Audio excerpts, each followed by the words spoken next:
kayo ah. Hello!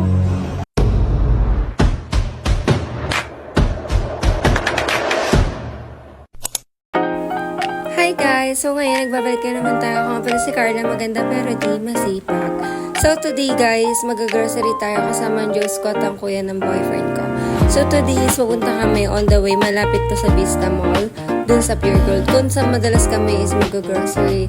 That time nito is kailangan talaga namin mag-stock ng grocery. Everyday dapat is mag-grocery kami. Dahil gusto ko rin muna magpahinga, ganito, ganyan. Is minsan kasi may problem, need natin mag-rest. Kaya hindi na araw-araw dapat work, need natin mag-rest at mag-ipon. So that time na ito is bibili kami ng mga aming kakailanganin like ng food dahil laging gutom ang Diyos ko. So kaya dito is papunta pa lang kami nito. And then alam niyo ba guys, mga ka-hopes, is ako ang pinakamalakas naman pero hindi ako lumulubog.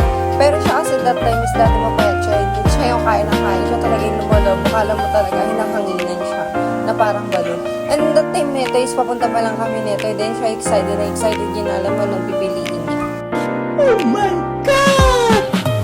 Wow! So yun na nga mga hopes. Lagi natin tatandaan na kailangan talaga natin mag-grocery para if ever kami pera or wala nang tayo, ninalulukot tayo at mas nakakalas tayo sa gastusin. Dahil minsan kung may grocery tayo is hindi na tayo kailangan mamili sa labas dahil may grocery naman na pwedeng kukuntin at kainin. That time na nasa loob na nga kami ng grocery at nag-iisip na nga kami kung anong gusto namin bilhin. That time na tayo is parang yung cellphone lang sila. Nakakatawa nga yung tingin nyo dyan, nakala mo mala demonyo. Pero nandito na nga kami, iniwan niya muna yung bag ko. At nandito na nga is starting na nga kami para mag-grocery at mamili ng aming bibilhin.